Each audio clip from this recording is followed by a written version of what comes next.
सरोकार। नमस्कार, आप देख रहे हैं प्राइम टीवी और मैं हूं आपके साथ नंदिनी यादव। स्वागत है आप सबका शहर शहर खबर खबर में। आम आदमी पार्टी के राज्यसभा सांसद संजय सिंह को आज दिल्ली के राउज एवेन्यू कोर्ट में पेश किया जाएगा। ईडी ने शराब नीति घोटाले में बुधवार देर शाम उन्हें गिरफ्तार किया था। संजय सिंह की गिरफ्तारी के विरोध में आम आदमी पार्टी भाजपा मुख्यालय पर प्रदर्शन भी करेगी। दूसरी ओर संजय सिंह की गिरफ्तारी के अगले दिन यानी आज ईडी और इनकम टैक्स ने 4 राज्यों में ताबड़तोड़ छापेमारी की है। ईडी ने नगर पालिका भर्ती घोटाले के मामले में पश्चिम बंगाल सरकार में मंत्री रथिन घोष के यहां छापेमारी की है, तो आईटी ने चेन्नई में डीएमके सांसद एस जगरथन के यहां रेड डाली है। इसके अलावा तेलंगाना में बीआरएस विधायक मंगती गोपीनाथ और कर्नाटक के शिवमोगा में डीसीसी बैंक के चेयरमैन मंजुनाथ गौड़ा के यहां पर छापेमारी हुई है। तो ईडी का एक्शन लगातार जारी है। बता दें कि शराब कांड मामले को लेकर ईडी ने बड़ा एक्शन लेते हुए कल देर रात संजय सिंह को गिरफ्तार कर लिया। इसके बाद से आज सुबह ईडी और आईटी की लगातार छापेमारी चल रही है। बताया जा रहा है कि बंगाल में भी छापेमारी की जा रही है। डीएमके सांसद के घर पर आईटी ने रेड डाली है।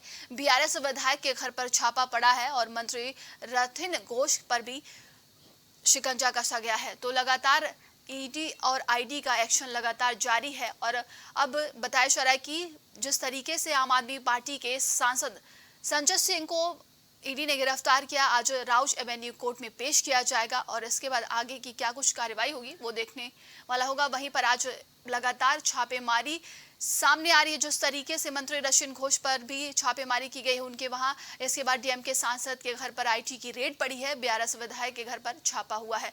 तो आज ईडी ने शराब नीति घोटाले में बुधवार देर शाम उन्हें गिरफ्तार किया था। संजय सिंह की गिरफ्तारी के बाद आम आदमी पार्टी में विरोध देखा जा रहा है। आम आदमी पार्टी भाजपा मुख्यालय पर प्रदर्शन भी करेगी। दूसरी ओर संजय सिंह की गिरफ्तारी के अगले दिन यानी कि आज ईडी और इनकम टैक्स ने 4 राज्यों में ताबड़तोड़ छापेमारी की है। ईडी ने नगर पालिका भर्ती घोटाले के मामले में पश्चिम बंगाल सरकार में मंत्री रथिन घोष के यहाँ छापेमारी की है। तस्वीरों में आप देख सकते हैं। वहीं अगली तस्वीर डीएमके सांसद के घर पर की है जहां पर आईटी की रेड पड़ी है। और ये जो चौथी तस्वीर आप देख रहे हैं वो बीआरएस विधायक के घर पर छापा पड़ने की है। तो 4 राज्यों में लगातार ईडी और आईटी की छापेमारी चल रही है। डीएमके सांसद एस जगरनाथ वहां भी छापा पड़ा है। अलावा इसके बता दें कि बीआरएस विधायक मंगती गोपीनाथ और कर्नाटक के शिवमोगा में डीसीसी बैंक के चेयरमैन मंजुनाथ गौड़ा के यहां भी छापेमारी हुई है। मिशन 2024 को लेकर बीजेपी की क्षेत्रीय बैठक होने जा रही है, जिसमें महिला अनुसूचित जाति सम्मेलन पर चर्चा होगी। जहां लोकसभा चुनाव को लेकर बीजेपी ने अपनी पैठ को और मजबूत करने के लिए आज काशी क्षेत्र की बैठक बुलाई है, जिसकी अध्यक्षता बीजेपी के प्रदेश अध्यक्ष भूपेंद्र चौधरी कर रहे हैं। दूसरी तरफ नोएडा में पश्चिम क्षेत्र की बैठक में संगठन महामंत्री धर्मपाल सिंह की अध्यक्षता में बैठक की जाएगी। इस बैठक में जहां बीजेपी एक तरफ महिला और अनुसूचित जाति सम्मेलन पर फोकस करेगी। बता दें कि क्षेत्रीय बैठक के दूसरे दिन अवध और गोरखपुर क्षेत्र की बैठक बुलाई गई है। जहां अवध क्षेत्र की बैठक राजधानी लखनऊ में प्रदेश अध्यक्ष भूपेंद्र चौधरी की अध्यक्षता में की जाएगी। वहीं 5 अक्टूबर को संगठन महामंत्री धर्मपाल सिंह की अध्यक्षता में गोरखपुर क्षेत्र की बैठक बुलाई जाएगी। भाजपा अपने 3 दिवसीय इस बैठक के अंतिम दिन ब्रज और कानपुर क्षेत्र की बैठक करेगी। ज्यादा जानकारी के साथ ब्यूरो चीफ गौरव श्रीवास्तव जुड़ चुके हैं। गौरव, देखिए 2024 लोकसभा चुनाव को लेकर बीजेपी अब नई नई रणनीति बनाई रही और लगातार 3 बैठकें करेगी अलग अलग जिलों के प्रभारियों के साथ और वहां के पदाधिकारियों के साथ। जी बिल्कुल नंदिनी, यहाँ बैठक का दौर जारी रहेगा क्योंकि यहाँ पर चुनाव आ चुके हैं और चुनाव के चलते इस तरह की बैठकें होती रहेंगी, क्योंकि यहाँ पर सबके अपने अपने यहाँ पर मंसूबे हैं, सबका अपना अपना उद्देश्य और सबकी यहाँ पर इच्छा केवल एक है कि कैसे न कैसे सत्ता की कुर्सी पर पहुंचा जाए। और उसके लिए लगातार तैयारी का दौर जारी है और बीजेपी 24 घंटे चुनावी मोड में रहने वाली पार्टी और यहाँ पर बैठकों का दौर और अलग रणनीति बनती रहती है। इसी कड़ी में हम देख रहे हैं लगातार तमाम क्षेत्रों की बैठक हो रही है। इसी कड़ी में आप 5 से 7 अक्टूबर 3 दिन एक बैठक का आयोजन होगा जहाँ पर तमाम तरह की रणनीति पर चर्चा की जाएगी। साथ ही साथ यहाँ पर जो आधी आबादी को लेकर बीजेपी बड़ी बड़ी बात कर रही है। इसके अलावा अभी आप देखा है कि मध्य प्रदेश में भी बीजेपी का बड़ा ऐलान आया है कि 35% महिलाओं को नौकरी में आरक्षण देंगे केवल वन विभाग को छोड़कर। तो निश्चित हम देख रहे हैं कि आधी आबादी वाला जो मुद्दा है उस मुद्दे को बीजेपी लगातार बनाने का प्रयास भी कर रही है। और अगर यहाँ पर जो दलित वर्ग की बात करें या ओबीसी वर्ग की बात करें, इसको लेकर बीजेपी लगातार कवायद में लगी हुई है कि ये जो वर्ग है ये बहुत बड़ा वर्ग है और बहुत बड़ा बोर वर्ग है, इसको अपने साथ ही रखना बहुत आवश्यक है। और इसके लिए बीजेपी के अंदर लगातार बैठकों का दौर भी जारी है और आने वाले समय में इस तरह की तमाम तरह की बैठकें हमको नजदीक देखने मिलेंगी। और साथ ही साथ यहाँ पर उम्मीद भी की जा रही है कि बहुत जल्दी यहाँ पर सम्मेलनों का दौर भी शुरू होगा। जी गौरव, देखिए जिस तरीके से बताया जा रहा है कि मंत्री धर्मपाल सिंह की बैठक होगी पूर्वांचल के क्षेत्रों को लेकर, और देखिए कहा जाता है कि उत्तर प्रदेश का रास्ता पूर्वांचल से होकर जाता है, तो क्या लगता है क्या कुछ और रणनीति बनाई जा सकती है? देखिए, पूर्वांचल को लेकर रणनीति बनी, इसके अलावा पश्चिम को लेकर रणनीति बनी। खासतौर पर बीजेपी की यहाँ प्रयास ये है कि जो हारी हुई सीटें हैं उनको जीतने का कैसे काम करना है, क्योंकि यहाँ पर जो 14 हारी हुई सीटें हैं उन पर काम भी करना बहुत जरूरी है। साथ ही साथ जो पूर्वांचल की सीटें हैं जहाँ पर निश्चित रूप से ये भी देखा जा रहा है कि अन्य दल भी इस पर लगे हुए हैं, उनमें भी लगातार रस्साकसी का दौर जारी है। तो यहाँ पर सभी का प्रयास यही है कि यहाँ पर चुनाव जीता जाए। चुनाव जीतने के लिए चाहे बीजेपी की बात करें, चाहे समाजवादी पार्टी की बात करें, चाहे आम आदमी पार्टी की बात करें, चाहे कांग्रेस की बात करें, सभी दल यहाँ पर लगातार तैयारी कर रहे हैं। और बैठकों का दौर केवल बीजेपी नहीं जबकि अन्य पार्टियों में भी जारी है। हालांकि बीजेपी तैयारी की अगर बात करें तो बीजेपी शुरू से बहुत तैयारी करती है कि बीजेपी केवल चुनावी के समय केवल वो सक्रिय नहीं होती है, बल्कि बीजेपी में तैयारी का दौर लगातार चलता रहता है। और अगर हम बात करें 27 चुनाव के आने वाले समय में, उसके लिए भी बीजेपी लगातार तैयारी कर रही हो। यहाँ पर भी देखने वाली बात यही होने वाली है कि जो ये मिशन पूर्वांचल उसको किस तरह यहाँ पर दुरुस्त करेंगे और महिला आबादी और दलित वर्ग के लिए बीजेपी आने वाले समय में क्या करो और लेकर आती है, ये भी महत्वपूर्ण बात होगी। जी देखिए, जिस तरीके से आपने बताया कि महिलाओं और दलितों पर इस बार का ज्यादा फोकस रहेगा, क्या तो इस मंथन के बाद कहा जा रहा था कि जब महिलाओं की भागीदारी बढ़ेगी तो कई सांसदों के टिकट भी कर सकते हैं, तो इस पर भी कुछ मंथन किया जा सकता है कि? बिल्कुल, यहाँ पर जब महिलाओं की भागीदारी बढ़ेगी तो यहाँ पर सांसदों को टिकट तो कटना तय है, क्योंकि अगर हम बात करेंगे तो महिलाओं को अगर जो आधी आबादी उसको अगर यहाँ पर आगे बढ़ाएंगे तो तमाम लोगों को यहाँ पर जो टिकट है वो काटना पड़ेगा। हालांकि अगर बात करें नंदिनी, तो इसके पहले भी सांसदों का रिपोर्ट कार्ड बीजेपी ले चुकी है। उसके बाद यहाँ पर तमाम तरह की बातें चल रही थी कि लगभग 20 से 30%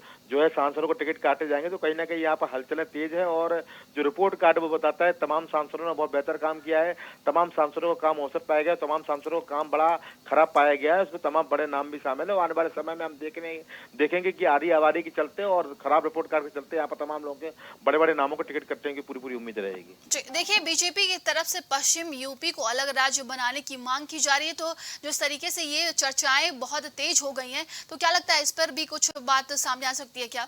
अब देखिए, यहाँ पर बनाने की बात तो हो रही है, पर इसके साथ संगठन को यहाँ बेहतर करने की लगातार कवायद यहाँ पर चल रही है नंदिनी। और सबसे महत्वपूर्ण बात है कि चर्चाएं जरूर होती है, पर चर्चाओं से परे बीजेपी अलग तरह की नीति बनाती है। हमने इससे पहले भी देखा है, चाहे संगठन की बात हो, चाहे बड़े बड़े पदों पर जिम्मेदारी की बात हो, जिसकी चर्चा चलती है उसको पद बीजेपी नहीं देती, पर जिसकी चर्चा नहीं चलती उसको पद यहाँ पर जरूर मिलता है। और बीजेपी में तमाम चीजें बिल्कुल इंटरनल होती है, बिल्कुल अंदरूनी होती है, और उसके बाद बहुत बाद में वो खुलासा करते हैं क्या कुछ हमको करना है। हालांकि अगर हम प्रत्याशियों की बात करें तो प्रत्याशियों को लेकर भी अखिलेश यादव यहाँ बता चुके हैं कि आने वाले नवरात्र में शुभ मुहूर्त में वो यहाँ पर जो पश्चिम की सीटें हैं, जो महत्वपूर्ण सीटें हैं, जो पूर्वांचल की महत्वपूर्ण सीटें हैं, उसमें प्रत्याशी उतारेंगे। निश्चित रूप से जो आने वाली समय है नंदिनी बड़ी महत्वपूर्ण है और यहाँ पर 80 सीट जीतने का बीजेपी दावा कर रही है, केंद्र में हैट्रिक की बात कर रही है। तो जो भी उसके बीजेपी के मंसूबे, उन मंसूबों पूरा करने के लिए इस तरह की बैठकें चलती रहेंगी। और साथ ही साथ दलित वर्ग को, महिला वर्ग को और ओबीसी वर्ग को लुभाने का प्रयास भी लगातार जारी रहेगा और इसमें कोई भी पार्टी पीछे नहीं है। तमाम जानकारी के लिए बहुत बहुत धन्यवाद आपका। आगामी लोकसभा चुनाव को लेकर समाजवादी पार्टी सक्रिय नजर आ रही है। सपा के राष्ट्रीय अध्यक्ष अखिलेश यादव का प्रतापगढ़ दौरे का आज दूसरा दिन है, जहां 2 दिवसीय प्रशिक्षण शिविर में अखिलेश यादव शामिल होंगे और शिविर को संबोधित करेंगे। राष्ट्रीय महासचिव शिवपाल सिंह यादव समापन करेंगे। सातों विधानसभा के करीब 5,500 कार्यकर्ता और पदाधिकारी के अलावा 500 दूसरे नेता प्रशिक्षण शिविर में शामिल होंगे। बता दें कि जातिगत जनगणना के मुद्दे पर भी अखिलेश यादव चर्चा कर सकते हैं। तो 2024 मिशन को लेकर समाजवादी पार्टी लगातार बैठकें कर रही है और अब बताया जा रहा है कि प्रतापगढ़ में 2 दिन का प्रशिक्षण शिविर लगाया गया है। वहीं पर आज प्रशिक्षण शिविर का दूसरा दिन है, जहां पर पार्टी के राष्ट्रीय अध्यक्ष अखिलेश यादव आज जनसभा को संबोधित कर सकते हैं और बताया जा रहा है कि जातिगत जनगणना को लेकर चर्चा भी कर सकते हैं। ज्यादा जानकारी के साथ संवाददाता रितेश जुड़ चुके हैं। रितेश, आज प्रतापगढ़ में समाजवादी पार्टी के प्रशिक्षण शिविर का दूसरा दिन है, जहां पर बताया जा रहा है अखिलेश यादव पहुंच सकते हैं और जनता को संबोधित भी कर सकते हैं। देखिए नंदनी, मैं आपको बताऊं कि उत्तर प्रदेश में जिस तरीके से समाजवादी पार्टी के नेता लगातार क्लास लगा रहे हैं, कई जिलों में जाकर के प्रशिक्षण शिविर आज यहाँ पर लगाया गया। इससे पहले लखीमपुर, सीतापुर की तरफ और खीरी की तरफ जो लगाया गया था, वहां पर भी समाजवादी पार्टी के जो आला नेता हैं, जो बड़े नेता हैं, वो वहां पर क्लास लेते हैं अपने जो कार्यकर्ता हैं उनकी। तो आज जो ये दूसरा दिन है प्रशिक्षण शिविर का, ये प्रतापगढ़ में ये आयोजन किया गया है प्रशिक्षण शिविर का, जहां पर कल पार्टी के जो है शिवपाल सिंह यादव वहां पर पहुंचे थे और उन्होंने राजनीति का कहरा पढ़ाया था। उसके बाद आज अखिलेश यादव वहां पर पहुंचेंगे और उसका समापन करेंगे। समापन से पहले वो जातीय जनगणना पर भी आज बात कर सकते हैं। और जैसे कल जो चर्चा हुई या आज जो भी फिर चर्चा होनी है, उसमें सबसे बड़ी बात जातीय जनगणना की निकल करके आ रही है और सामने, और वोटिंग में किस तरीके से वोटर लिस्ट बने हुए हैं उन पर पूरी तरीके से कार्यकर्ताओं के साथ संबोधित किया गया, उनसे बात की गई। क्या 5,000 से ज्यादा कार्यकर्ता वहां पर शामिल होते हैं। तो कुल मिलाकर सबसे बड़ी बात यहाँ पर यह है कि जिस तरीके से लोकसभा का चुनाव 2024 में आने वाला है और 2004 में समाजवादी पार्टी को जिस तरीके से ज्यादा सीटें मिली थी लोकसभा में उत्तर प्रदेश से, तो वो चीजें फिर से वो दोहराना चाहते हैं ताकि अब की बार 2024 में वो 2004 की पुनरावृत्ति हो और सीटें बढ़ें। इसको लेकर के समाजवादी पार्टी पूरी तरीके से बैठकें कर रही है और बैठक में प्रशिक्षण शिविर का आयोजन कर रही है। इस प्रशिक्षण शिविर में सबसे मेन चीज मैं आपको बताऊं कि वहां जी। पर वोटिंग लिस्ट को लेकर के, पिछड़ी जातियों को लेकर के अहम चर्चा की जा रही है कि उनके वोट बैंक को कैसे साधा जाए और किस तरीके से पार्टी की तरफ लाया जाए। तो ये सबसे बड़ी उपलब्धि होगी अखिलेश यादव की, जब वो इस तरीके की चुनाव में अब की बार अब काबिज हो पाएंगे या कब्जा जमा पाएंगे अपना। हालांकि ये देखने वाली बात होगी, जनता का मूड है, लेकिन पूरी तरीके से प्रशिक्षण का आयोजन किया जा रहा है लगातार और प्रशिक्षण चल रहा है। अभी प्रतापगढ़ में आज इसका समापन अखिलेश यादव के हाथ होगा। जी, देखिए कल शिवपाल सिंह यादव जब जनता को संबोधित कर रहे थे तो उन्होंने भाजपा पर खूब तंज भी कसा और उन्होंने ये भी बात कही थी कि प्रतापगढ़ के साथ धोखा हुआ है लेकिन हम उनके साथ हैं। तमाम ऐसे बीजेपी पर भी गंभीर आरोप लगाए थे उन्होंने।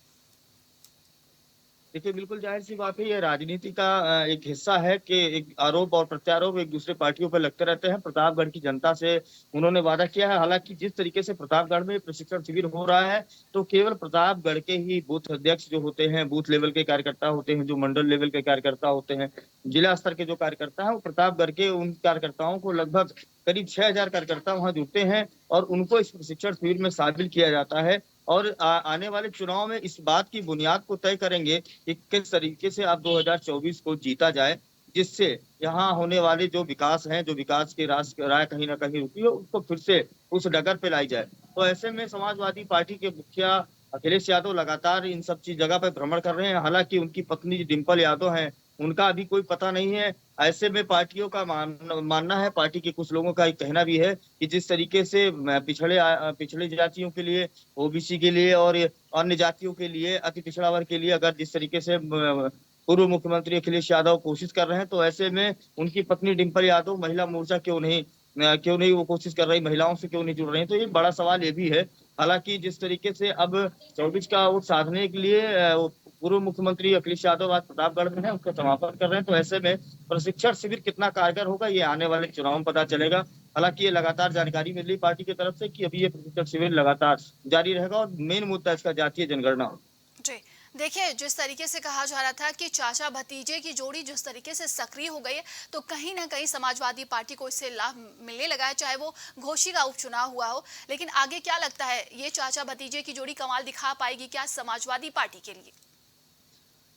देखिए सबसे बड़ी बात फैक्ट यहाँ पर आपको समझने वाली बात होगी कि चाचा भतीजे की जोड़ी हो या किसी भी पार्टी की गठबंधन हो, जैसे जी। INDI का इतना बड़ा गठबंधन हुआ, इतने दलों ने मिलकर के एक गठबंधन तैयार किया है। तो अभी इन गठबंधन में भी आपसी फूट चल रहा है। जैसे अगर माना जाए तो अभी समाजवादी पार्टी का कहना था कि वो अपने उम्मीदवारों को नवरात्र के बाद ही अपना वो घोषणा कर देंगे, जबकि उन्होंने INDA से गठबंधन किया है। तो उनकी बिना राय लिए है, बिना उनकी जानकारी के इस तरीके की बात सामने आ रही है। तो दोनों आपस में भी कहीं खींचतान चल रहा है। रही बात चाचा भतीजे की, तो जरूर पार्टी पर कुछ फर्क पड़ेगा, क्योंकि जो वोट बैंक बटा हुआ था वो कहीं ना कहीं अब समाजवादी पार्टी के पाले में आएगा। तो यानी एक जगह वोट वो गिरेगा तो कुछ वोट्स जरूर बढ़ सकते हैं। सीटें कितने निकलेंगी ये कह पाना मुश्किल होगा, क्योंकि ये जनता के ऊपर निर्भर करता है। अब जनता जब 2024 में अपने मताधिकार का प्रयोग करेगी, उसके बाद ही पता चलेगा कि इस पार्टी ने कितना होमवर्क किया था, कितना जनता के बीच संवाद किया था और किस तरीके का कार्य किया था, ये आने वाले समय में पता चल पाएगा। जी। तमाम जानकारी के लिए बहुत बहुत धन्यवाद आपका।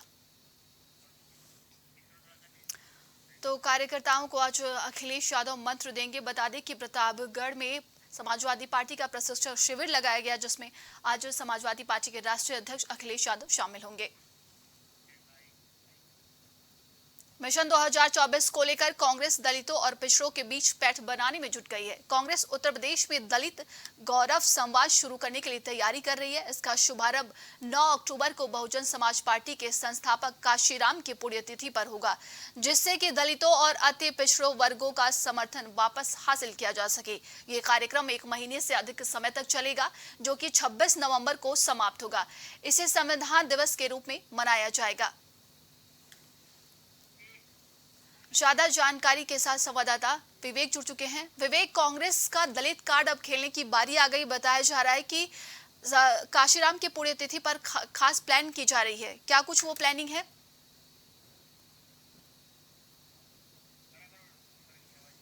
तो विवेक से हमारा संपर्क टूट गया है, दोबारा कोशिश करेंगे। बता दें कि जिस तरीके से लोकसभा चुनाव नजदीक आ रहा है, अब तमाम पार्टियां सक्रिय हो चुके हैं, इसी बीच कांग्रेस भी सक्रिय नजर आ रही है।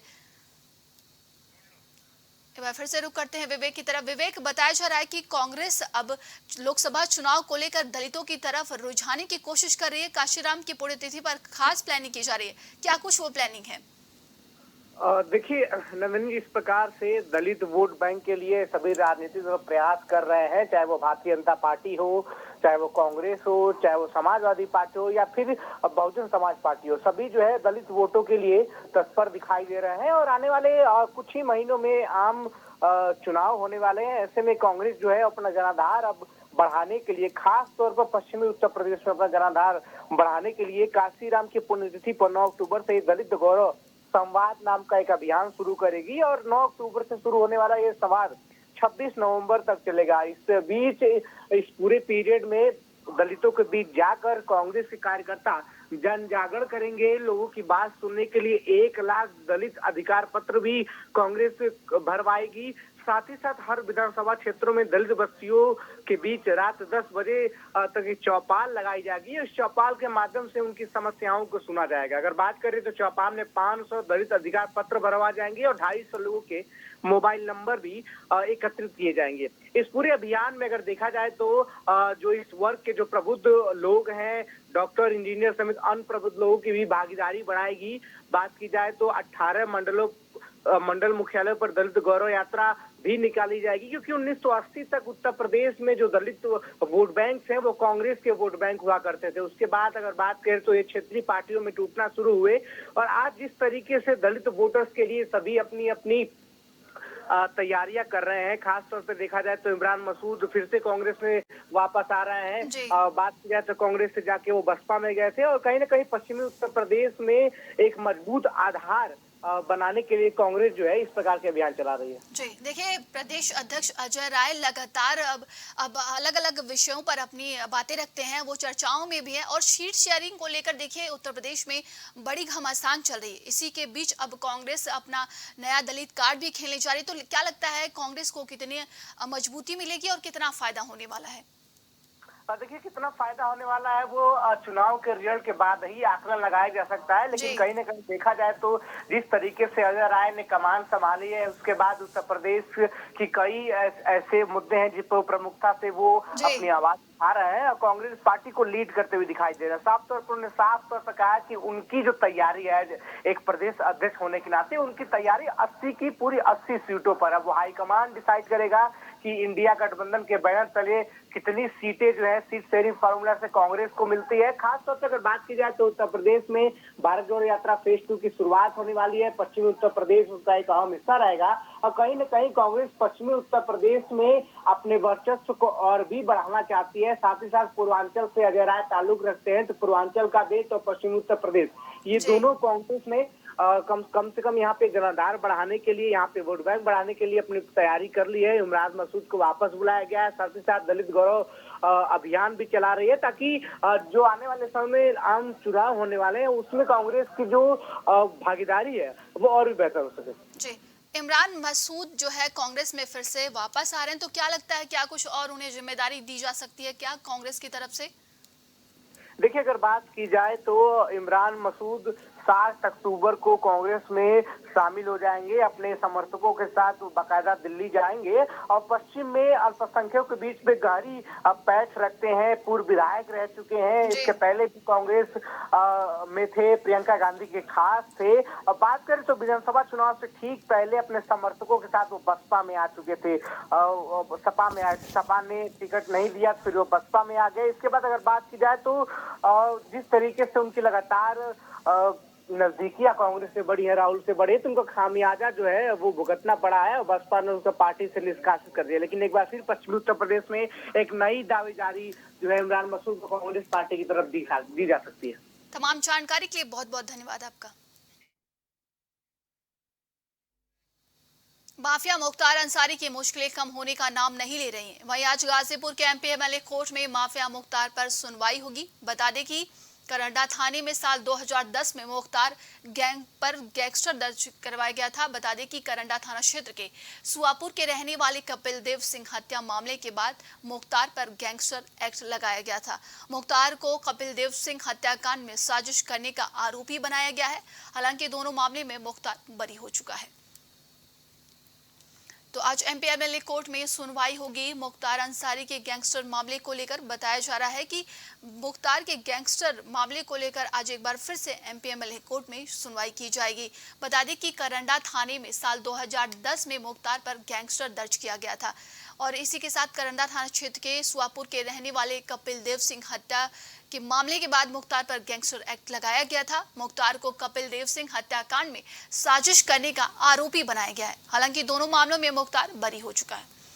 ज्यादा जानकारी के साथ संवाददाता पवन जुड़ चुके हैं। पवन, आज एक बार फिर से एमपी एमएलए कोर्ट में सुनवाई की जाएगी। मुख्तार अंसारी की मुश्किलें लगातार बढ़ती जा रही हैं गैंगस्टर मामले को लेकर। हम आपको बिल्कुल बता दें कि आज माफिया मुख्तार अंसारी पर गैंगस्टर के मामले में एमपी एमएलए कोर्ट में आज सुनवाई होगी। आपको बताते चले कि पिछले 27 सितंबर को तारीख पड़ी थी, लेकिन न्यायाधीश के अवकाश पर होने और वकीलों की हड़ताल के चलते सुनवाई चल गई थी। अब चूंकि 5 अक्टूबर को आज की तिथि निर्धारित की गई है। आपको हम बताते चले कि पिछली तारीख में शासकीय अधिवक्ता ने कोर्ट में प्रार्थना पत्र देकर गैंग चार्ट में शामिल केसों के गवाहों की गवाही के लिए कोर्ट से प्रार्थना की थी। कोर्ट ने शासकीय अधिवक्ता के प्रार्थना पत्र को स्वीकार कर लिया था। आपको बताते चले कि करंडा थाना में वर्ष 2010 में मुख्तार पर गैंगस्टर का मामला दर्ज किया गया था। इस केस के गैंग के चार्ट में मीर हसन पर जानलेवा हमला और कपिल देव सिंह हत्याकांड के मामले शामिल है, जबकि दोनों मामलों में मुख्तार अंसारी बरी हो चुके हैं। जी देखिए, आप जिस तरीके से आपने बताया कि दोनों मामले में मुख्तार अंसारी बरी हो चुके हैं, आज फिर से सुनवाई की जाएगी। क्या कुछ लगता है, क्या कुछ इस मामले को लेकर और आगे रिजल्ट आ सकता है? नंदनी, हम आपको बिल्कुल बताते चले कि जबकि मुख्तार अंसारी इस मामले में बरी हो चुके हैं, लेकिन जो फैसला होना है वो गैंगस्टर का फैसला होना है। और अभी तक ताजा समाचार मिलने तक अभी हमारे पास अभी सुनवाई की कोई अपडेट नहीं आई है, और जैसे ही अपडेट आती है तो फिर हम आपसे अपडेट करेंगे। जी, तमाम जानकारी के लिए बहुत बहुत धन्यवाद आपका पवन। तो एमपी एमएलए कोर्ट में आज मुख्तार अंसारी की सुनवाई होगी। बता दें कि गैंगस्टर मामले को लेकर मुख्तार अंसारी की आज एक बार फिर से गाजीपुर के एमपी एमएलए कोर्ट में सुनवाई है। आज के लिए शहर शहर खबर खबर में बस इतना ही। देश और दुनिया की तमाम खबरों के लिए आप देखते रहिए प्राइम टीवी। कुछ भाव पुष्प। आप देख रहे हैं प्राइम टीवी, सच साहस सरोकार।